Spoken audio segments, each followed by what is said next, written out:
So why did YouTube pay me $113,328? I mean, it really happened. It really did get deposited into my bank account.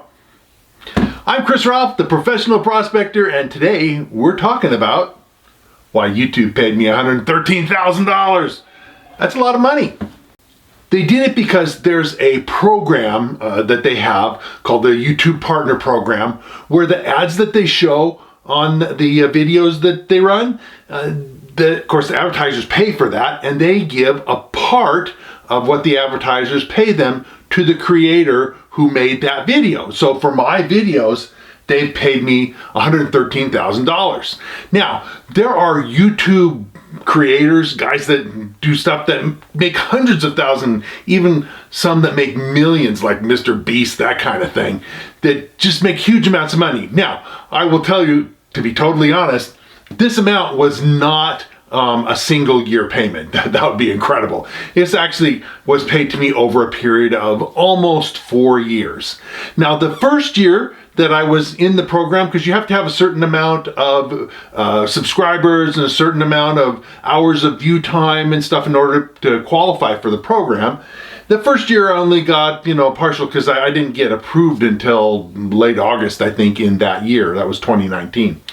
But since then, through the current year, 2023, I've been paid over $30,000 a year, every year, a pretty steady income. And hey, although, it's not like the big guys that make hundreds of thousands, $30,000 a year, that's pretty substantial. And I gotta admit that I'm rather pleased with it. I'm perfectly happy doing that and getting paid that amount of money.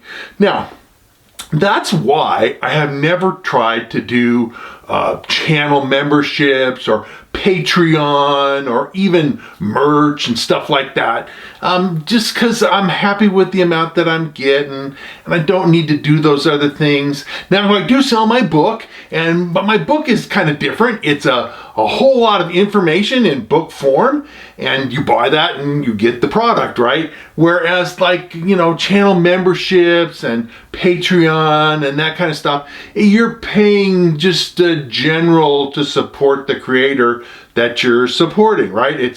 It's more like just putting in some money to participate. So it's a lot different than actually buying the book. But recently there's been a huge change in how YouTube is handling this. I was making, like I say, for the last several years at a rate of about a little over $30,000 plus per year. But I'm currently making money from YouTube only at a rate of about $10,000 a year. That's a huge reduction. That's, 2/3 reduction. And has it been because nobody watches my videos anymore?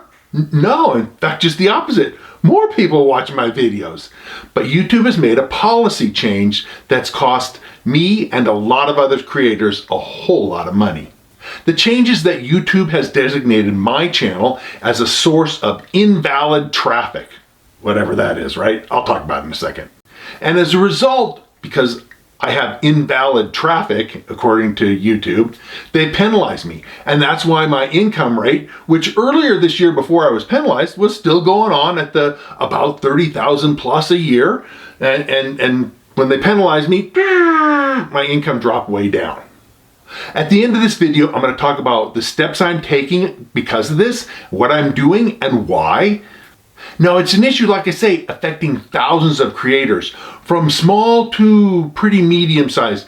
They're not beating on Mr. Beast or other people yet, but from channels that have 1,000 or so subscribers up to maybe 500,000. So that's guys a lot smaller than me, up to guys that are substantially bigger than me, because I'm currently at about 90,000 as I record this video. They're all getting, not everybody, but a lot of these people in this category are getting hit with this penalty. And it's discouraging to a lot of content makers, of guys that have channels, and gals too, of course. It's pretty discouraging to see your income because, my income's been knocked down by about 2/3. Some of the people are getting knocked down like 90%. Literally, they may have been making $100 a day and suddenly they're making $10 a day. It's really discouraging, and in fact, there's more than just a few channel makers that are deciding that they're just going to give up on YouTube. That they've been working on this, they've been fighting it, they've been trying to resolve it with YouTube. YouTube has, been totally opaque and, given no information other than, you're the source, you're the problem. They give you a sheet of information. This was in any kind of comment or complaint or appeal. They give you this set of information, and it lists some clearly banned things that you're not supposed to do as a video creator. But it's pretty obvious stuff, and like 99% of the people that are affected by this don't do that, including me. I don't do any of those things. So what's the problem? I don't do those things. Why are you penalizing me? And they don't give us any more information other than don't do these things that are banned, that everybody knows you're not supposed to do. And that's all the information we get. Other information say, well, it's proprietary and we can't tell you any of that stuff. So YouTube, which is usually trying to be helpful to its creators because, the creators make the content that people want to watch, and by having content that people want to watch, YouTube can then attract advertisers to come in and pay money to put ads on those videos. So YouTube is, in essence, shooting itself in the foot.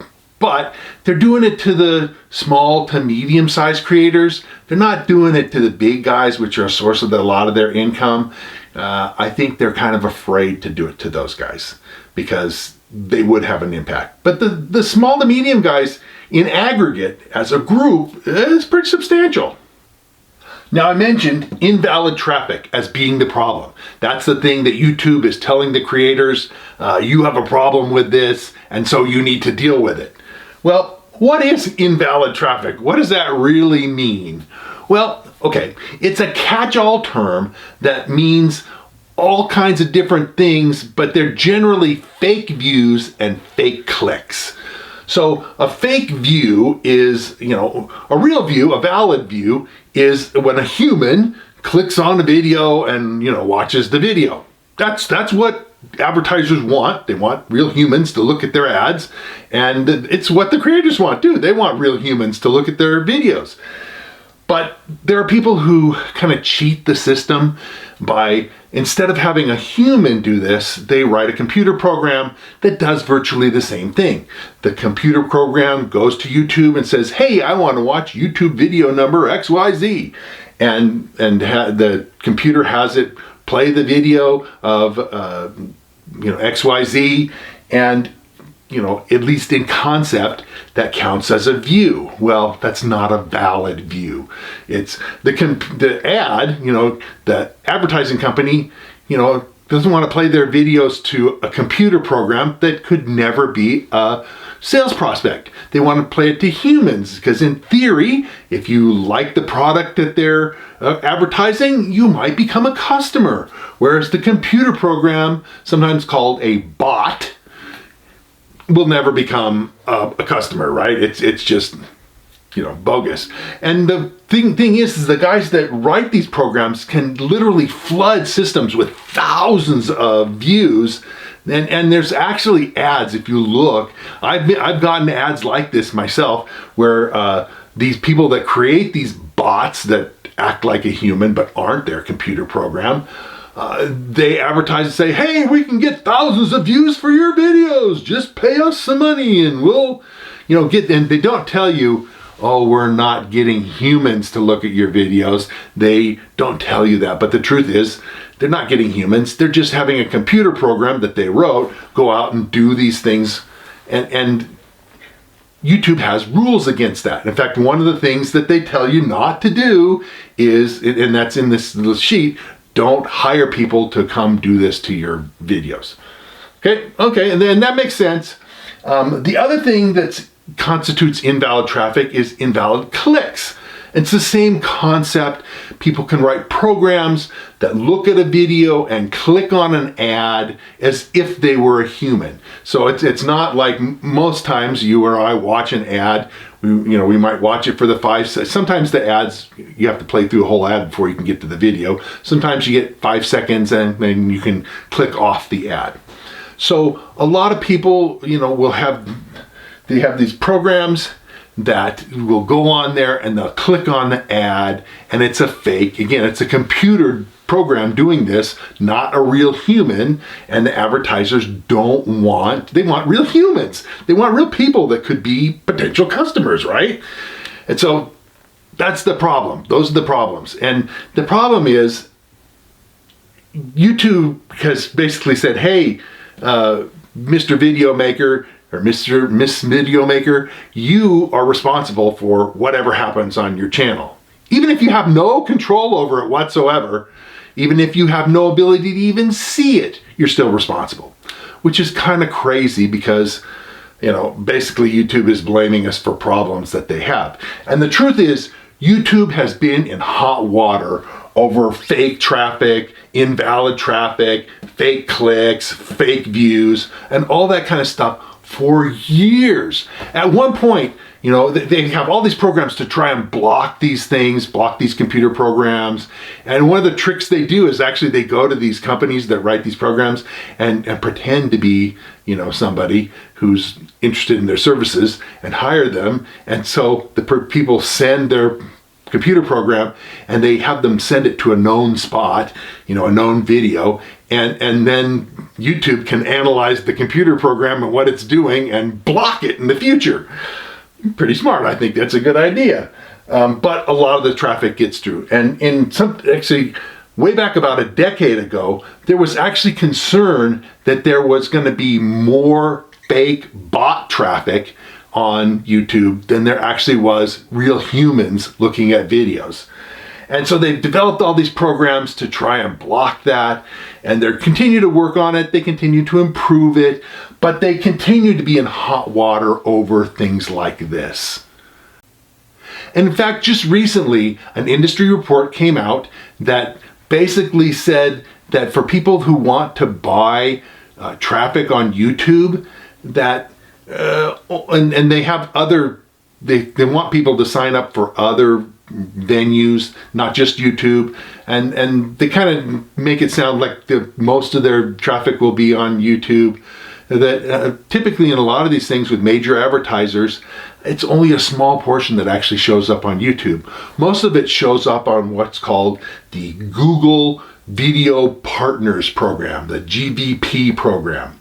You can look up this report. It's by a company called Analytics. You can Google it and find the report and read it for yourself if you're interested. But some of these Google Video Partners that show videos and show ads are pretty dicey and don't meet advertiser standards. The report actually had a picture of one of the videos but it was one of the ads, and it was a web page where you had content that would be what the person came to read on the web page, and way down here in the corner was playing YouTube ads in a little tiny window with no ability to click off, no sound or anything, but the web page was getting paid for this ad on there, and of course that a soundless thing that just plays and plays ads and ads and ads. That's not what the people are there on the website that they can easily ignore. That's not what advertisers want. And like I say, some of these Google Video Partners are pretty janky and questionable. And I think that they are a source for some of the invalid traffic that's on my channel and other channels like me. And in fact, because of all the hot water that YouTube has been in over the years, potential lawsuits and demands from advertisers to get refunds and that sort of thing, that the new policy regarding holding creators responsible for invalid traffic, even when they're not doing anything to cause it, even when it's out of their control, even when it's done by stuff that YouTube does that's pretty questionable, blaming the creator, I think it's a it's a CYA kind of maneuver to protect themselves and show advertisers and potential judges and courts and juries, that they're doing something, that they're really serious about it. Now, many creators call this whole thing a bug or a glitch. They say it's the invalid traffic bug or it's the invalid traffic glitch. It's not a bug. It's not a glitch. A bug is, by classic definition, something where you have a computer program that's not doing what you want it to do. Well, in this case, the computer program is doing exactly what YouTube wants it to do. Okay? It's not a bug or a glitch. It's a corporate policy change. It's an intentional change in how they deal with things. And that's what it is. That's what we're working with. We're not working with something where, the engineers made a mistake in writing their programs. No, the policy decision was made by people in YouTube, and they're doing this now to smaller creators, smaller to medium-sized creators. Now, there's never been any announcement of this policy change. It's completely opaque. There's no written anything, only we see the results of it as creators. There's a guy who's supposed to be a creator liaison to help creators deal with YouTube, and he says he's aware of the problem and they're working on it. But the truth is for some creators, this has been going on for a year. For me, it's been going on since June. But for some creators, it's been going on since last November. And there basically is no change or progress on this. It's a policy change. The policy hasn't changed. The policy is what it was last November. There's just more people getting sucked into this change in policy. And that's what we're seeing. The creators have no idea what the cause is, where it's coming from, or how to deal with it. But I've sussed out 5 things that I'm going to do to deal with this problem.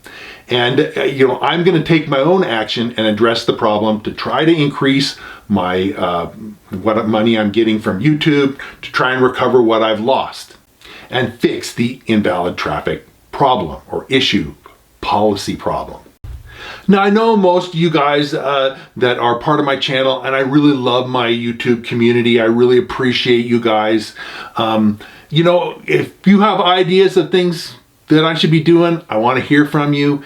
I mean, if you think I should be doing channel memberships or Patreon, you let me know. I want to hear your comments and thoughts on it. Or if you think it's a dumb idea, I would hear that comment too. So I have various things that I'm going to do. I also have, I know, people in my community on my channel that are trying to build their own YouTube channels and get a little income from the YouTube Partner Program. And I think that's great. I admire you guys for doing it. These are some 5 things that I'm doing to address the problem. Now, the first thing is you want to make sure you're not doing any of those banned actions. You can find that invalid traffic document on YouTube, and it'll tell you the obvious actions that you shouldn't be doing. As long as you're not doing any of those, okay, great, you're in good shape. But you're still stuck in this policy change, the invalid traffic policy for smaller creators. And there's things you got to be able to do. So I've done some research. It's hard to escape this program. It's not something where you can, make a couple changes, bing, you're out of jail and free. No, I only know of a few people who've been able to escape the invalid traffic policy jail. What you as a creator need to do is to opt out of anything that YouTube is doing that's questionable to the best of your abilities. Because believe me, YouTube is doing stuff that's causing this invalid traffic. They are not the angel, scot-free, perfect source that they really pretend that they are. They do some pretty janky stuff, and they need to take responsibility, but you can't make them take responsibility. Instead, you need to take action on your site to, as best as possible, prevent the actions that cause the problem. These are all things that honestly are done for YouTube to benefit YouTube and provide almost no benefit, virtually zero, to the creator. The first thing is where your videos are shown.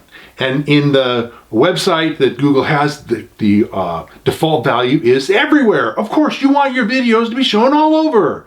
Well, what they don't tell you is that includes sites where they're not monetized. In other words, you do the video, the YouTube plays it, and they pay you nothing, okay? But YouTube certainly gets paid for your video.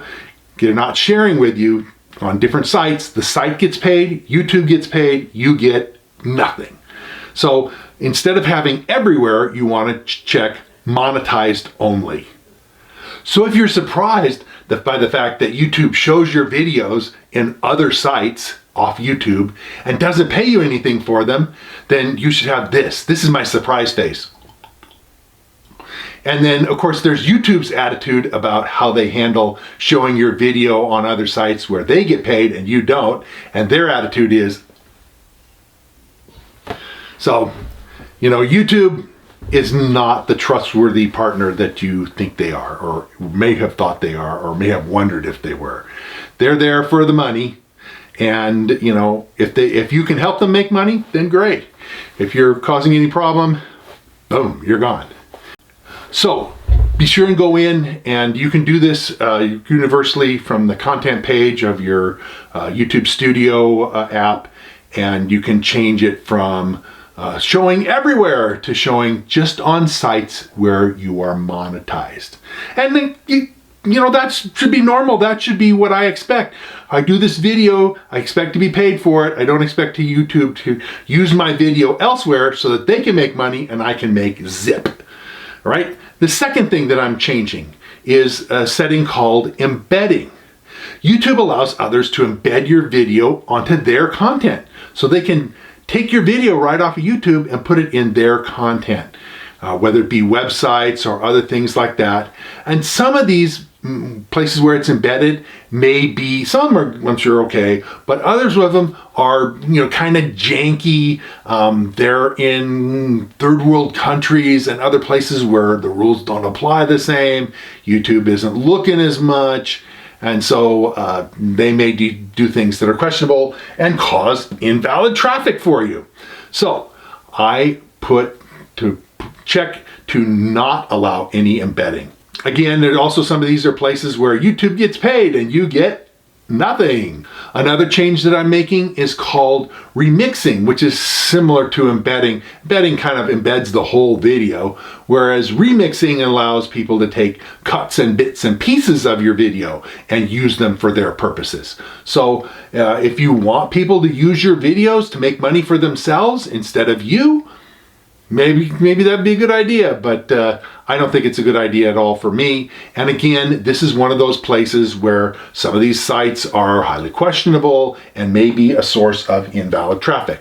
So those are three things that you can do globally from your content page by collecting and checking all the videos and advanced topics or advanced settings to go for monetized only, no embedding of your videos in somebody else's content, and no remixing of your videos into somebody else's content. That's all a good start.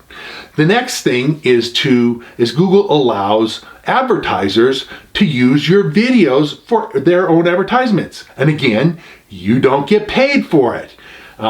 That's a site that you can go onto and click to only let linked accounts use your videos as ads for advertisers.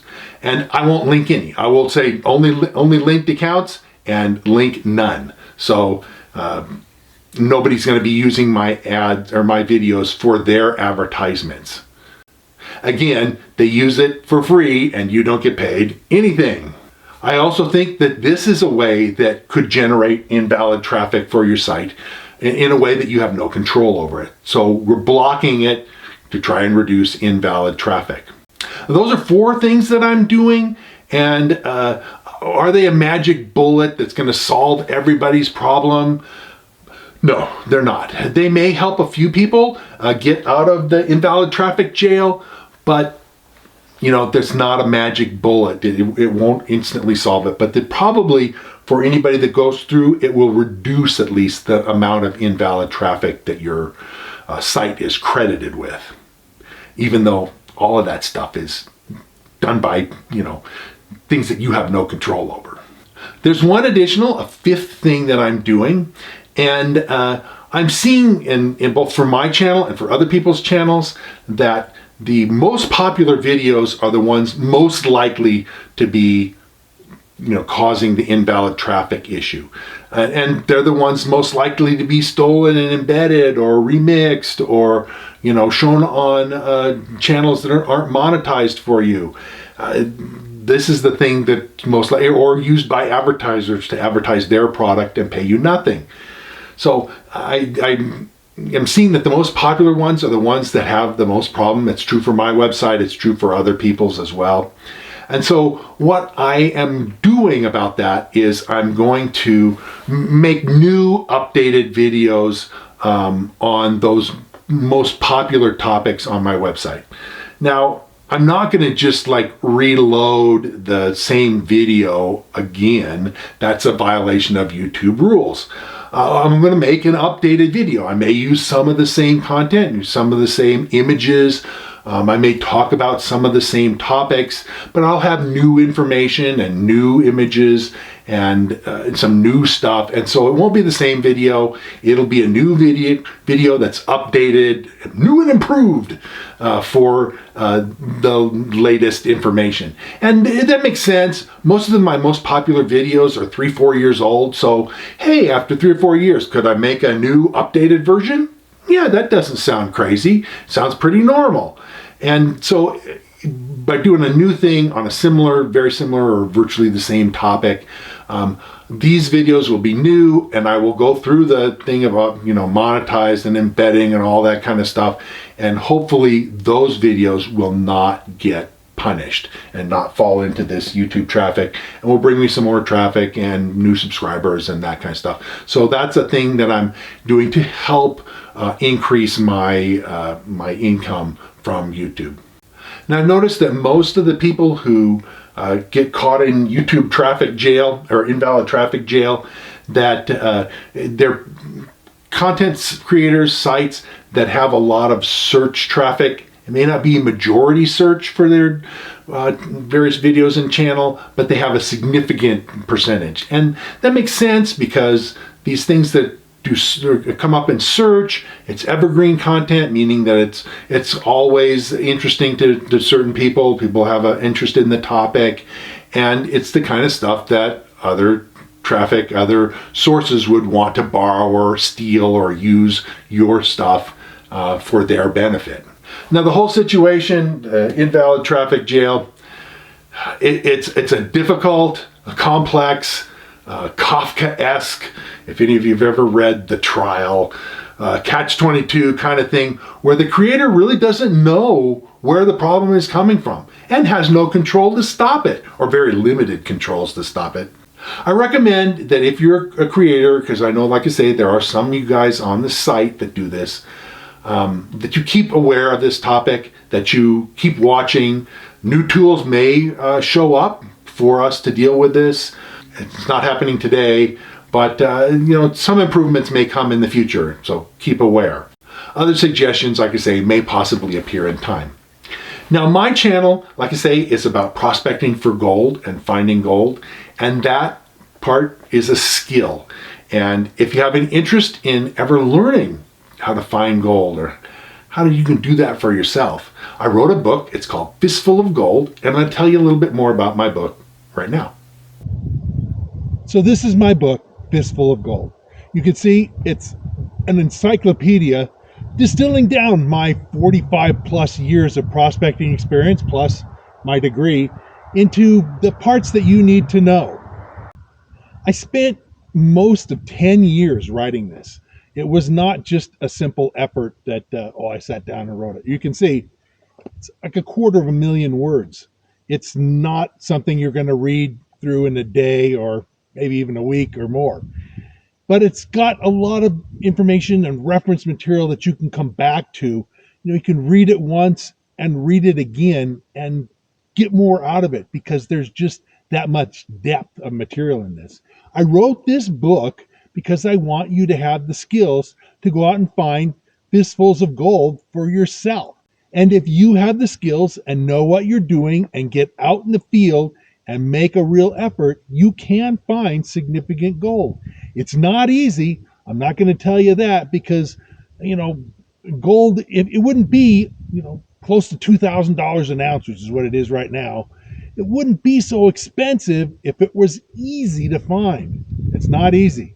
You just can't walk out into an old gold field and start picking up nuggets. If the gold was easy to see and find, the old timers would have picked it up and taken it themselves.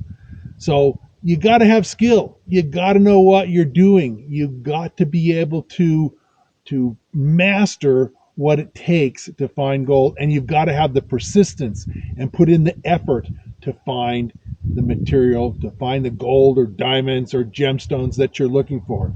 Now, this book has geology, it has facts about gold, it has stuff about diamonds and platinum, but it's mostly about gold deposits, how gold deposits form, how placer and nuggets form, all the questions you've probably wanted to ask. The book is available on Amazon, and I'll put a link to it in the description below, but you can look up on Amazon, Fistful of Gold, and by Chris Ralph, and find this book. Now, the book, if you look on it, it has a very high rating. It has like a 4.7 or 4.8 out of 5, which is really high. I mean, it's hard to please everybody, but I'm close to a 5 out of 5, not far from it, right? So it's been out. I've sold more than 15,000 copies of this book, and I've had tremendous response, tremendous positive response by the people who buy it. And I think if you buy it, you'll be just as happy with it. Now, in addition to my book, I also have a website that I do, and I'll tell you a little bit more about my website and show you some images from the website right now. Now, my website is nevadaoutbackgems.com, and I'll put a link to the prospecting page, this prospecting encyclopedia page, down in the description below, but you can find it at Nevada Outback Gems. I sell some jewelry, turquoise, other gemstones there. I don't always keep the inventory perfectly up to date, so if you're interested in anything you see, do contact me first before trying to send me money or anything, because I want you to be able to get what you order. But the website has lots of different stories, old adventures, even some stories, true stories from the old-time miners of the 1800s. So I think it's something you'll find interesting. The other thing I want to go back to is that all my comments, I want you guys to ask questions on the comments for my videos. I answer 100% of the comments that are made on my videos. Now, sometimes if somebody just says, hey, great video, I really enjoyed it, the comment may just be, well, I'm really glad you liked it. Or if it's a simple question. And sometimes I get people who ask me questions, it would take a book to answer that question. And I recommend that they just buy the book. But I answer all my questions. I try to help people as much as I can. I'm here to help you. So if you're interested in gaining the skills, if you're interested in knowing what you need to know to be successful, follow along with me. Subscribe to my channel, hit the bell so that they'll let you know when I come out with new videos, and I try to do that pretty much every Saturday morning. And you'll enjoy with me, you'll come along with me, we'll have an adventure together, and we will find some nice gold and see what it's really like getting out in the woods, or the deserts, or the mountains, wherever we land, wherever the gold is, wherever the diamonds are, wherever the platinum is. Come along, we'll have some fun. And I'll see you real soon on the next video.